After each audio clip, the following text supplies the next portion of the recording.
This week's Parsha is the double portion of Behar and Bechukotai.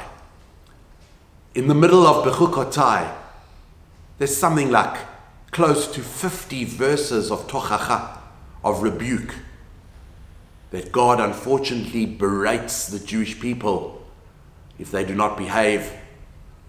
And unfortunately, many of those things have come to pass, many of those curses and rebukes and threats we have witnessed in our very long history.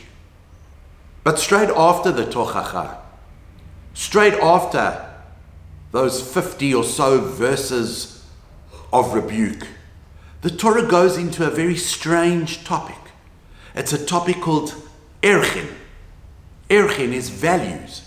And the Torah delineates the value of a little boy, of a little girl, of a man, of a woman, of an old man, of an old woman, the worth, the value of that person.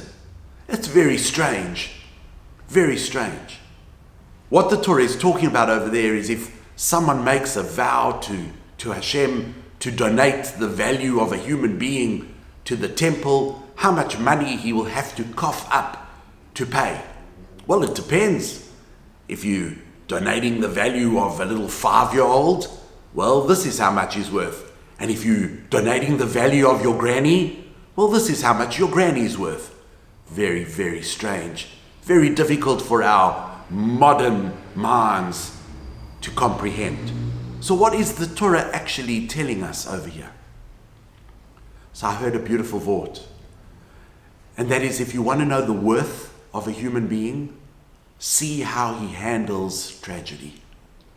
Because if you look at the context of erchin, of these values that are being attributed to human beings, the verses before all deal with terrible tragedy. And the truth is, when things are going good, it's easy to be a good guy. But what happens when things aren't so good? How do we act? Do we become the worst versions of ourselves? Or do we compose ourselves? And can we still be a mensch? And that's why the Torah details value and worth, even though a human being doesn't have worth. The Torah is teaching us this fundamental concept to see how we act in times of tochacha, in times of tragedy. But there's a better answer. There's an answer that's easier for our modern ears to hear. And that is a story with the Muizenberg Rebbe. He suffered terribly in the Holocaust. He lost 11 children. He lost his wife. He never let that get him down. After the Holocaust, he remarried, had many more children, and continued his chassidut, continued the house of Muizenberg and the chassidut of Muizenberg, the dynasty of those great Hasidic Rebbes. But during the Holocaust, a Nazi SS officer was beating him. And after every beating, he said to the Rebbe, "Do you still think you're the chosen people?" And the Rebbe, trying to keep his head up, kept saying, "Yes, we are." And beating after beating, the Nazi would still ask him, "And now? And now? And now?"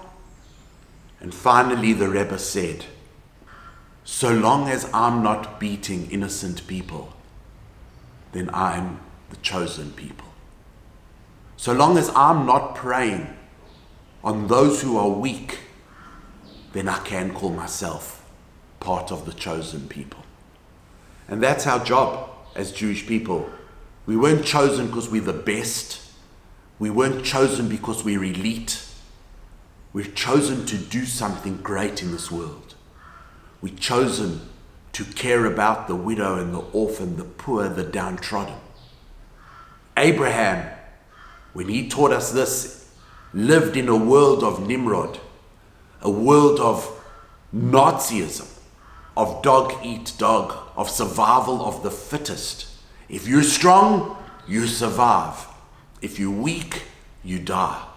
That was the world of Nimrod. That's what Abraham was ready to be thrown into a fire over. And that was the world of Hitler, Yamach Shemo v'zichro. And that was the world of the Nazis. It was a world of, if you're the fittest, if you're the strongest, then you survive. If you're the Aryan, if you're an Untermensch, if you're a lowly human being like a Jew, then you don't deserve to survive. But Abraham turned that on its head, and Abraham embodied chesed. He embodied love and kindness. And he taught the world 4,000 years ago that it's not about the strong who survive, but that the strong have a responsibility to those who are weak. And that legacy of Abraham has continued for millennia to all his children, to many religions. And that's our job as Jewish people. If we truly want to be chosen, we care about those who are innocent, those who are downtrodden, those who are suffering. Shabbat Shalom.